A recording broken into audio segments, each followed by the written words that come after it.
Halo teman-teman, perkenalkan, nama saya Cahya Chandra.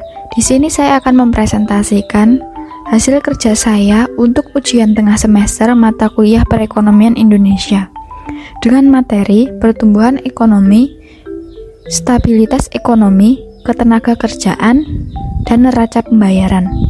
Untuk materi pertama yaitu pertumbuhan ekonomi. Pengertian pertumbuhan ekonomi. Pertumbuhan ekonomi didefinisikan sebagai proses dari perubahan kondisi perekonomian yang terjadi di suatu negara secara berkesinambungan untuk menuju keadaan yang dinilai lebih baik selama jangka waktu tertentu. Dapat didefinisikan juga sebagai peningkatan kegiatan ekonomi masyarakat yang menyebabkan kenaikan atau meningkatkan produksi barang dan jasa sehingga terjadi peningkatan pendapatan nasional pula dalam periode tertentu. Pertumbuhan ekonomi adalah kenaikan kapasitas suatu negara dalam jangka panjang untuk menyediakan barang atau jasa masyarakatnya. Namun hal ini bukan berarti harus terus-menerus mengalami kenaikan, karena laju pertumbuhan bisa positif atau juga negatif, di mana jika positif artinya ekonomi mengalami pertumbuhan dan sebaliknya. Jika negatif berarti mengalami perlambatan. Selanjutnya, teori pertumbuhan ekonomi. Teori yang terbagi dalam 3 masa yang dikemukakan oleh para ahli. Yang pertama, teori klasik.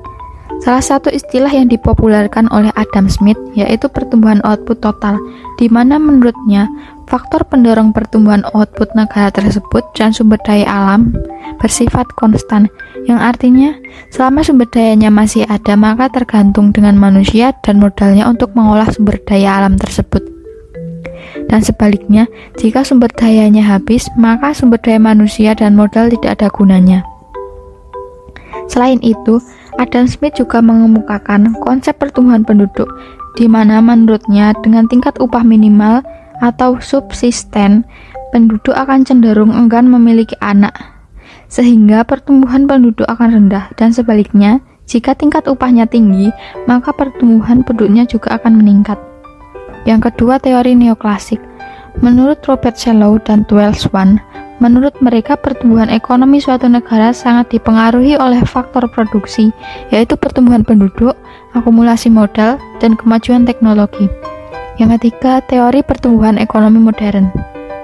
Menurut Walt Whitman Rostow, pertumbuhan ekonomi suatu negara itu tahapnya yang dikemukakan dalam bukunya The Stage of Economic Growth, yaitu masyarakat tradisional di mana biasanya pada tahap ini konsumsinya untuk konsumsi pribadi. Kemudian prakondisi lepas landas yang merupakan masa transisi dari masyarakat tradisional ke tahapan selanjutnya, di mana pada tahap ini sudah mulai terjadi perdagangan kecil. Selanjutnya, lepas landas, pada tahap ini sudah muncul metode-metode baru yang lebih modern dan memiliki kepentingan untuk menabung. Ciri-ciri pertumbuhan ekonomi menurut Profesor Simon Kuznets sebagai berikut. 1. Terjadi laju pertumbuhan penduduk serta produk per kapita yang cepat. 2. Meningkatkan produktivitas masyarakat. 3. Adanya perubahan struktural yang signifikan. 4. Terjadinya urbanisasi dalam suatu negara. 5. Melakukan ekspansi ke negara maju. 6. Terjadinya arus barang, modal, dan juga manusia antar bangsa-bangsa atau antar negara di dunia. Selanjutnya, indikator ekonomi. Ada 3 aspek dalam indikator ekonomi, yaitu yang pertama, laju pertumbuhan ekonomi. Menurut pandangan kaum tradisional, laju pertumbuhan ekonomi merupakan indikator utama dalam menilai keberhasilan suatu pembangunan ekonomi. Laju pertumbuhan ekonomi yang tinggi merupakan indikator keberhasilan pembangunan ekonomi, sehingga target pertumbuhan ekonomi yang tinggi adalah suatu keharusan. Yang kedua, Gross National Product atau GNP atau pendapatan nasional per kapita. Pendapatan nasional per kapita bisa dihitung dengan cara membagi pendapatan nasional dengan jumlah penduduk. Perhitungan pendapatan nasional per kapita biasanya dilakukan setiap 1 tahun sekali. Hingga saat ini, pendapatan nasional per kapita masih digunakan sebagai tolak ukur kesejahteraan masyarakat. Semakin tinggi tingkat pendapatan nasional per kapita suatu masyarakat, maka akan semakin sejahtera masyarakatnya. Kemudian yang ketiga, GDP, Gross Domestic Product per kapita, dengan purchasing power parity. Salah satu kelemahan yang ada pada sistem perhitungan PDB selama ini adalah ketidakmampuannya mengakomodasikan indikator-indikator non-ekonomi atau faktor lingkungan sebagai aspek penting bagi tingkat kesejahteraannya. Ketika angka PDB nominal tidak dapat menjelaskan mengenai tingkat kesejahteraan real, maka United Nations Development Program (UNDP) mengambil inisiatif untuk menghitung variabel purchasing power parity. Perhitungan purchasing power parity ini digunakan sebagai dasar penentu kemampuan atau daya beli seorang. Semakin tinggi daya beli seorang atau masyarakat, maka bisa dikatakan bahwa pembangunan ekonomi ini berhasil. Negara dikatakan berhasil meningkatkan pertumbuhan ekonominya karena yang pertama, produktivitas semakin meningkat, yang kedua, tingginya laju pertumbuhan penduduk serta produk per kapita, yang ketiga, laju pertumbuhan struktural yang tinggi, yang keempat, terjadinya gelombang urbanisasi, yaitu perpindahan penduduk dari desa ke kota, yang kelima, adanya ekspansi dari negara maju. PDB menurut lapangan usaha pertumbuhan ekonomi tahun 2019. Ekonomi Indonesia tahun 2019 tumbuh 5,02%. Pertumbuhan terjadi pada seluruh lapangan usaha. Pertumbuhan tertinggi dicapai oleh lapangan usaha jasa lainnya sebesar 10,55%, diikuti jasa perusahaan sebesar 10,25%, dan informasi dan komunikasi sebesar 9,41%. Berdasarkan sumber pertumbuhan ekonomi Indonesia ini, pada tahun 2019, sumber pertumbuhan tertinggi berasal dari lapangan usaha industri pengolahan sebesar 0,80%. Diikuti perdagangan besar eceran, reparasi mobil sepeda motor sebesar 0,61%. Konstruksi sebesar 0,58% dan informasi dan komunikasi sebesar 0,49%. Sumber pertumbuhan ekonomi Indonesia dari lapangan usaha lainnya sebesar 2,54%. Struktur PDB Indonesia menurut lapangan usaha atas dasar harga berlaku pada tahun 2019 tidak menunjukkan perubahan yang berarti.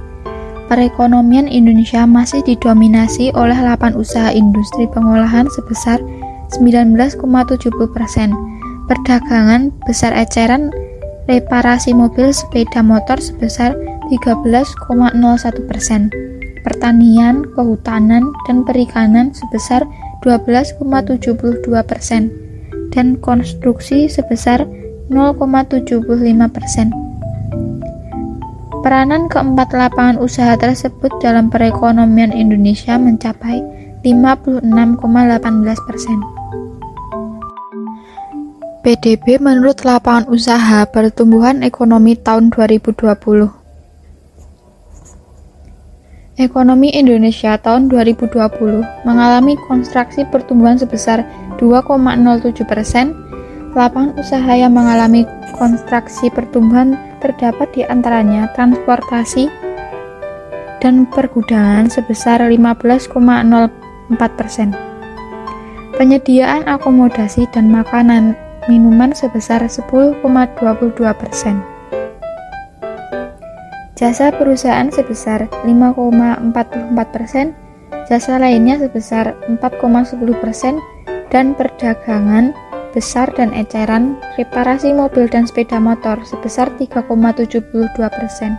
Sebaliknya, beberapa lapangan usaha masih mengalami pertumbuhan positif, yaitu jasa kesehatan dan jasa kegiatan sosial sebesar 11,60%. Informasi dan komunikasi sebesar 10,58%. Pengadaan air, pengolahan sampah, limbah dan daur ulang sebesar 4,94%. real estate sebesar 2,32%, dan pertanian, kehutanan, dan perikanan sebesar 1,75%. PDB menurut Lapangan Usaha Pertumbuhan Ekonomi tahun 2021. Ekonomi Indonesia pada tahun 2021 mengalami pertumbuhan sebesar 3,31%. Pertumbuhan terjadi pada hampir semua lapangan usaha, kecuali konstruksi dan pengadaan listrik dan gas yang terkontraksi masing-masing sebesar 2,51% dan 1,17%. Lapangan usaha yang mengalami pertumbuhan signifikan adalah pertanian, kehutanan, dan perikanan sebesar 12,93%, dan administrasi pemerintahan, pertahanan, dan jaminan sosial wajib sebesar 10,04%. Sementara itu, lapangan usaha industri pengolahan dan perdagangan besar eceran, reparasi mobil, dan sepeda motor yang memiliki peran dominan juga mengalami pertumbuhan masing-masing sebesar 1,07% dan 3,36%. Sementara itu, beberapa lapangan usaha lainnya yang tumbuh tinggi diantaranya jasa pendidikan sebesar 6,86%, jasa kesehatan sebesar 3,56%, dan pertambangan dan penggalian sebesar 3,37%. Struktur PDB Indonesia menurut lapangan usahanya menunjukkan perubahan berarti. Perekonomian Indonesia ini masih didominasi oleh lapangan usaha industri pengolahan sebesar 19,29%, diikuti oleh pertanian, kehutanan, dan perikanan sebesar 14,27%, perdagangan besar eceran, reparasi mobil, dan sepeda motor sebesar 13,08%, dan konstruksi sebesar 10,12%. Peranan keempat lapangan usaha tersebut dalam perekonomian Indonesia mencapai 56,76%. Untuk prospek kuartal 3 2021, Bank Indonesia memperkirakan perekonomian Indonesia pada kuartal 3 2021 akan tumbuh sebesar 5% secara tahunan year on year. Kemudian meski mengalami perlambatan pada awal kuartal 3 2021, namun ekonomi domestik pada Agustus 2021 telah kembali menunjukkan tren pemulihannya. Kemudian, prospek kuartal keempat 2021. Pertumbuhan ekonomi pada kuartal keempat 2021 akan kembali naik di kisaran 3,7% hingga 4,5%. Meski pada kuartal 3 2021 akan ada tekanan. Tercatat Badan Pusat Statistik BPS mengumumkan pertumbuhan ekonomi pada kuartal 2 2021 tumbuh positif sebesar 7,07%.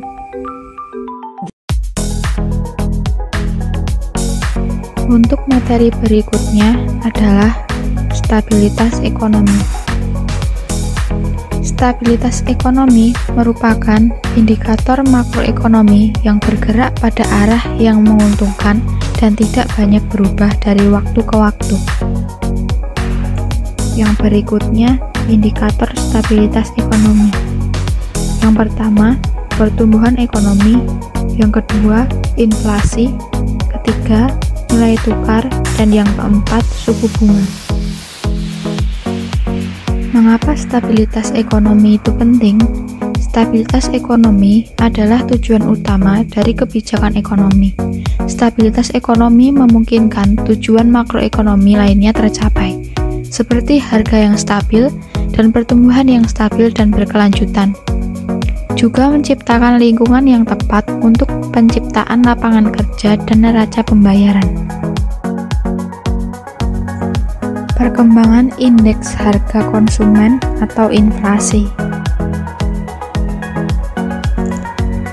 Selama tahun 2019, seluruh kelompok pengeluaran memberikan andil atau sumbangan inflasi, yaitu kelompok bahan makanan sebesar 0,86%, Kelompok makanan jadi, minuman, rokok, dan tembakau sebesar 0,68%. Kelompok perumahan, air, listrik, gas, dan bahan bakar sebesar 0,44%. Kelompok sandang sebesar 0,32%. Kelompok kesehatan sebesar 0,15%. Kelompok pendidikan, rekreasi, dan olahraga sebesar 0,25%, dan kelompok transport, komunikasi, dan jasa keuangan sebesar 0,02%.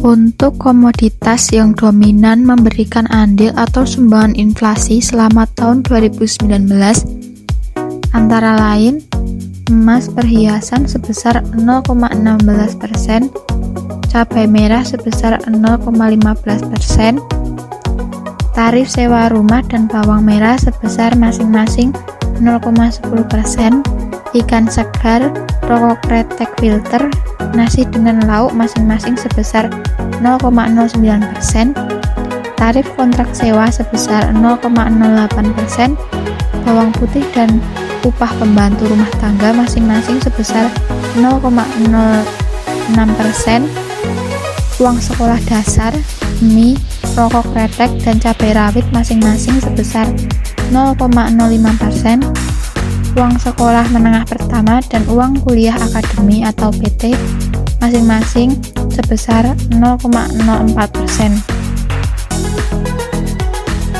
dan uang sekolah menengah atas, jeruk, upah tukang bukan mandor, dan sepeda motor masing-masing sebesar 0,03%.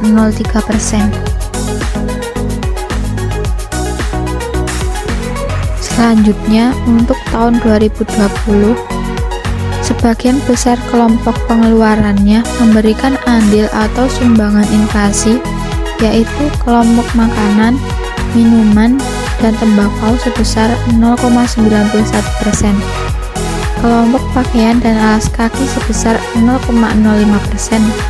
Kelompok perumahan, air, listrik, dan bahan bakar rumah tangga sebesar 0,07%. Kelompok perlengkapan, peralatan, dan pemeliharaan rutin rumah tangga sebesar 0,06%.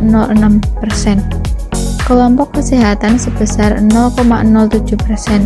Kelompok rekreasi, olahraga, dan budaya sebesar 0,02%. Kelompokan pendidikan sebesar 0,08%. Kelompok penyediaan makanan dan minuman atau restoran sebesar 0,20%. Dan kelompok perawatan pribadi dan jasa lainnya sebesar 0,38%. Sedangkan kelompok yang memberikan andil atau sumbangan deflasi, yaitu kelompok transportasi sebesar 0,11%, dan kelompok informasi komunikasi dan jasa keuangan sebesar 0,02%.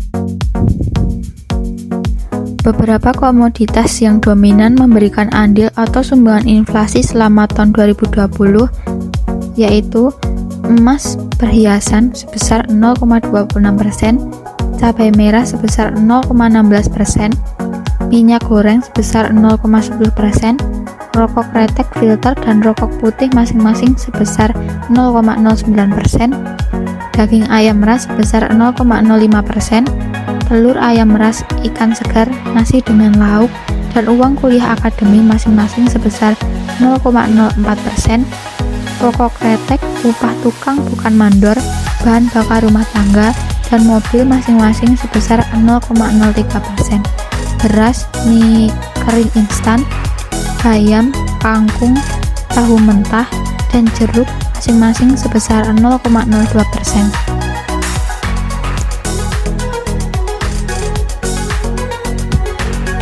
Selanjutnya, inflasi umum nasional tahun 2019 dan tahun 2020. Pada bulan Januari 2019 terjadi inflasi sebesar 0,32%, Februari minus 0,08%, Maret 0,11%, April 0,44%, Mei 0,68%, Juni 0,55%, Juli 0,31%, Agustus 0,12%, September minus 0,27%, Oktober 0,02%, November 0,14%, dan Desember 0,34%. Pada tahun 2019, inflasi tertinggi terjadi pada bulan Mei sebesar 0,68%. Komoditas yang dominan memberikan andil atau sumbangan inflasi pada bulan Mei 2019 antara lain cabai merah, daging ayam ras, bawang putih, ikan segar, tarif angkutan antar kota, telur ayam ras, kentang, tomat sayur, cabai rawit, tarif angkutan udara, tarif kereta api, ikan diawetkan, kangkung, nasi dengan lauk, rokok kretek filter, dan tarif parkir. Sedangkan deflasi tertinggi pada tahun 2019 terjadi pada September sebesar 0,27%. Komoditas yang dominan memberikan andil atau sumbangan deflasi pada bulan September 2019 yaitu cabai merah, bawang merah, daging ayam ras, tomat sayur, cabai rawit, telur ayam ras, ikan segar, bawang putih, dan tarif angkutan udara. Untuk tahun 2020, inflasi pada bulan Januari sebesar 0,39%, Februari 0,28%, Maret 0,10%, April 0,08%, Mei 0,07%, Juni 0,18%, Juli minus 0,10%, Agustus minus 0,5%, September minus 0,05%, Oktober 0,07%, November 0,28%, dan Desember 0,45%. Untuk inflasi tertinggi pada tahun 2020 ini terjadi pada bulan Desember sebesar 0,45%. Komoditas yang dominan memberikan andil atau sumbangan inflasi pada bulan tersebut antara lain cabai merah, telur ayam ras, cabai rawit, daging ayam ras, ikan segar, tomat, jeruk, minyak goreng, rokok kretek filter, dan tarif angkutan udara. Untuk deflasi tertinggi pada tahun 2020 terjadi pada bulan Agustus dan September sebesar 0,05%. Komoditas yang dominan memberikan andil atau sumbangan deflasi pada kedua bulan tersebut antara lain daging ayam ras, bawang merah, tomat, telur ayam ras, bayam, jeruk, gula pasir, cabai rawit, dan tarif angkutan udara.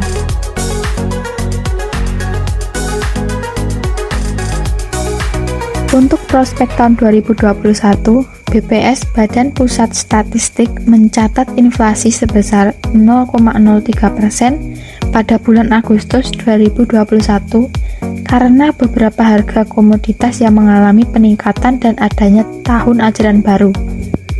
Bulan Agustus tercatat inflasi 0,03% dengan IHK 106,57%. Pendorong inflasi ini berupa harga minyak goreng dengan andil 0,02%, tomat, ikan segar, dan pepaya dengan andil 0,01%. Komoditas deflasinya berupa cabai rawit dengan andil minus 0,05%. Adanya inflasi pada bulan Agustus 2021, maka inflasi tahun kalender Januari-Agustus sebesar 0,84% dan tahun ke tahun years on years sebesar 1,59%.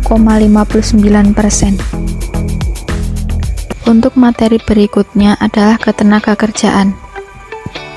Pengertian ketenagakerjaan. Ketenagakerjaan adalah segala sesuatu yang berhubungan dengan tenaga kerja, baik waktu sebelum, selama, dan setelah selesai masa hubungan kerja, baik pada pekerjaan yang menghasilkan barang maupun pekerjaan berubah. Indikator ketenagakerjaan. Indikator ketenagakerjaan terdiri dari perencanaan tenaga kerja, penduduk tenaga kerja, kesempatan kerja, pelatihan kerja dan kompetensi kerja, produktivitas tenaga kerja, hubungan industrial, kondisi lingkungan, pengupahan dan kesejahteraan pekerja, dan jaminan sosial tenaga kerja. Selanjutnya, faktor ketenagakerjaan. Terdiri dari gaya hidup industrial, sistem upah, sistem bonus, kepuasan dan terbatasnya inisiatif, tingkat kepuasan kerja, dan keterbatasan inisiatif. Untuk ketenagakerjaan umum yang terdiri dari penduduk usia kerja, penduduk bukan usia kerja, dan kelompok terdampak COVID. Meredam dampak COVID-19 terdiri dari program Kartu Prakerja, bantuan subsidi gaji atau upah, penciptaan perluasan kesempatan kerja, dan pelatihan tanggap COVID-19. Selanjutnya adalah NEET, Not in Employment, Education, or Training. NEET cenderung disamakan dengan pemuda yang putus asa, tidak memiliki pekerjaan atau pengangguran, dan merasa dikucilkan oleh lingkungannya. Indikatornya adalah tidak bekerja atau pengangguran atau tidak aktif dan tidak memperoleh pendidikan ataupun pelatihan dalam 4 minggu terakhir sebelum survei dilakukan. Kemudian daya saing tenaga kerja yang terdiri dari tenaga kerja terlatih, tenaga kerja berkeahlian, produktivitas tenaga kerja, pelatihan berbasis komunikasi, pemagangan, standar kompetensi tenaga kerja nasional Indonesia, dan lembaga pelatihan kerja. Selanjutnya, cipta kerja. Terdiri dari tenaga kerja muda, tenaga kerja lansia, tenaga kerja penyandang disabilitas, tenaga kerja dan digitalisasi, informasi pasar kerja, pekerja migran Indonesia, dan tenaga kerja asing. Selanjutnya adalah harmoni kerja. Terdiri dari jaminan sosial tenaga kerja, jaminan kesehatan nasional, jaminan kehilangan pekerjaan, syarat kerja, pengupahan, tenaga kerja ter-PHK, perselisihan hubungan industrial, dan kelembagaan hubungan industrial. Berikutnya adalah rambu kerja. Terdiri dari pekerja anak, penarikan pekerja anak, pelanggaran norma kerja, pelanggaran norma K3, perusahaan terdaftar wajib lapor, kecelakaan kerja, dan supremasi hukum. Untuk keadaan ketenagakerjaan tahun 2019 sampai 2020. Pada bulan Agustus 2019, status keadaan ketenagakerjaan sebagai penduduk usia kerja sebesar 201,19 juta. Angkatan kerja sebesar 135,86 juta dan terdiri dari angkatan kerja yang bekerja sebesar 128,76 juta dan pengangguran sebesar 7,10 juta. Kemudian bukan angkatan kerja sebesar 65,33 juta. Tingkat pengangguran terbuka sebesar 5,23 juta. Tingkat pengangguran terbuka dari perkotaan sebesar 6,29 juta. Dan tingkat pengangguran terbuka dari perdesaan sebesar 3,92 juta. Tingkat partisipasi angkatan kerja sebesar 67,53 juta, terdiri dari laki-laki 83,25 juta dan perempuan sebesar 51,81 juta.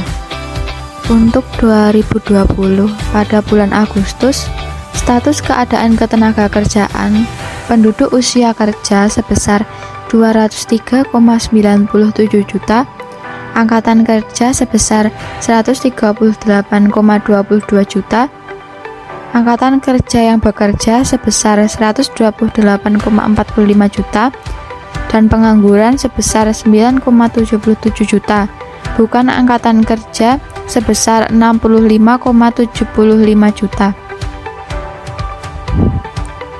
Tingkat pengangguran terbuka sebesar 7,07 juta.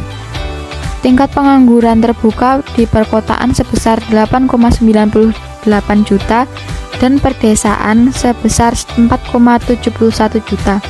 Tingkat partisipasi angkatan kerja sebesar 67,77 juta, terdiri dari laki-laki sebesar 82,41 juta dan perempuan sebesar 53,13 juta. Prospek ketenagakerjaan tahun 2021, Kementerian Ketenagakerjaan telah menargetkan penyerapan tenaga kerja sebesar 95.000 tenaga kerja di 34 provinsi melalui program perluasan kesempatan kerja usaha makro, kecil, dan menengah pada 2021. Melalui perluasan kesempatan kerja sebanyak 43.000 tenaga kerja per tahun, langkah tersebut akan dioptimalkan dengan melakukan penyusunan peta peluang usaha dan pembekalan serta bantuan berusaha. Berdasarkan kajian yang dilakukan oleh Direktorat Jenderal Pembinaan Penempatan Tenaga Kerja dan Perluasan Kesempatan Kerja dan Kementerian Koordinator Perekonomian, diperkirakan ada 5,6 juta lapangan kerja yang bakal tercipta dari proyek strategis nasional pada tahun 2021 ini. Materi berikutnya adalah neraca pembayaran. Definisi neraca pembayaran. Neraca pembayaran, balance of payment, merupakan catatan yang sistematis tentang transaksi internasional antara penduduk negara itu dengan penduduk negara lain dalam jangka waktu tertentu. Definisi neraca pembayaran Indonesia. Neraca pembayar Indonesia mencatat atas transaksi ekonomi yang terjadi antara penduduk dengan bukan penduduk Indonesia pada suatu periode tertentu. Indikator neraca pembayaran. Indikator yang pertama adalah ekspor. Ekspor merupakan proses transportasi barang atau komoditas dari suatu negara ke negara lain. Proses ini seringkali digunakan oleh perusahaan dengan skala bisnis kecil sampai menengah sebagai strategi utama untuk bersaing di tingkat internasional. Indikator neraca pembayaran yang kedua adalah impor. Impor merupakan kegiatan membeli barang atau jasa dari negara lain. Pada umumnya, pembelian barang impor adalah barang-barang yang tak bisa diproduksi di dalam negeri. Pentingnya neraca pembayaran. Neraca pembayaran dipengaruhi oleh variabel ekonomi makro seperti pendapatan nasional, GNP, kesempatan kerja, inflasi, kurs, dan tingkat bunga. Neraca pembayaran juga penting karena neraca pembayaran membantu dalam meramalkan potensi pasar suatu negara, terutama dalam jangka pendek. Neraca pembayaran merupakan indikator penting adanya tekanan terhadap kurs suatu negara. Negara yang mengalami defisit neraca pembayaran terus-menerus dapat merupakan petunjuk akan terjadi kontrol terhadap pergerakan modal pada suatu negara. Tujuan penyusunan statistik neraca pembayaran Indonesia yang pertama, mengetahui peranan sektor eksternal perekonomian. Yang kedua, mengetahui aliran sumber daya dengan negara lain. 3. Mengetahui struktur ekonomi dan perdagangan. 4. Mengetahui permasalahan utang luar negeri. 5. Mengetahui posisi perubahan cadangan devisa dan potensi terhadap nilai tukar. 6. Sumber data informasi dalam menyusun anggaran devisa. Yang ketujuh, sebagai sumber data penyusunan statistik neraca nasional. Transaksi yang dicatat oleh neraca pembayaran Indonesia. Yang pertama ada penjualan dan pembelian barang dengan negara lain. Yang kedua, pemberian atau penggunaan jasa kepada atau dari negara lain. Yang ketiga, ada investasi finansial dari bentuk surat utang dan saham. Dan yang keempat, ada pemberian atau penerimaan utang barang dan jasa tanpa imbalan langsung. Neraca pembayaran Indonesia pada triwulan keempat 2019 mencatat surplus sehingga menopang ketahanan eksternal Indonesia. Neraca pembayaran Indonesia pada triwulan keempat 2019 mencatat surplus sebesar 4,3 miliar dolar Amerika Serikat, kemudian membaik dibandingkan dengan triwulan sebelumnya yang mengalami defisit sebesar 46 juta dolar Amerika Serikat. Surplus neraca pembayaran Indonesia tersebut terutama ditopang oleh surplus transaksi modal dan finansial yang meningkat serta defisit transaksi berjalan yang tetap terkendali. Dengan perkembangan tersebut, posisi cadangan devisa pada akhir Desember 2019 mencapai 129,2 miliar dolar Amerika Serikat, meningkat dari 124,3 miliar dolar Amerika Serikat pada akhir September 2019. Posisi cadangan devisa tersebut setara dengan pembiayaan 7,6 bulan impor atau 7,3 bulan impor dan pembayaran utang luar negeri pemerintah serta berada di atas standar kecukupan internasional sebesar 3 bulan impor. Surplus transaksi modal dan finansial pada triwulan keempat 2019 meningkat yang mencerminkan optimisme terhadap prospek perekonomian domestik. Surplus transaksi modal dan finansial pada triwulan keempat 2019 tercatat sebesar 12,4 miliar US dollar, lebih tinggi dari surplus pada triwulan sebelumnya sebesar 7,4 miliar US dollar. Besarnya surplus tersebut terutama didorong oleh tingginya arus masuk investasi portofolio yang bersumber dari penerbitan obligasi global, baik pemerintah maupun korporasi. Defisit neraca transaksi berjalan pada triwulan keempat 2019 tetap terkendali, sehingga turut menopang ketahanan sektor eksternal Indonesia. Defisit neraca transaksi berjalan pada triwulan keempat 2019 tercatat sebesar 8,1 miliar dolar Amerika Serikat atau sebesar 2,84% dari peredaran domestik bruto, ditopang oleh surplus neraca perdagangan non-migas yang meningkat. Perkembangan neraca pembayaran Indonesia secara keseluruhan tahun 2019 menunjukkan ketahanan sektor eksternal yang tetap kuat. Neraca pembayaran Indonesia tahun 2019 mencatat surplus 4,7 miliar dolar Amerika Serikat, membaik dari tahun sebelumnya yang mengalami defisit sebesar 7,1 miliar dolar Amerika Serikat. Perkembangan tersebut didorong oleh defisit neraca transaksi berjalan yang membaik serta surplus transaksi modal dan finansial yang meningkat signifikan. Defisit neraca transaksi berjalan pada 2019 tercatat sebesar 30,4 miliar dolar Amerika Serikat atau 2,72% dari peredaran domestik bruto, membaik dibandingkan dengan defisit pada tahun sebelumnya sebesar 2,94% dari produk domestik bruto. Neraca pembayaran Indonesia secara keseluruhan tahun 2020 yaitu surplus, sehingga ketahanan sektor eksternal tetap terjaga di tengah tekanan pandemi COVID-19.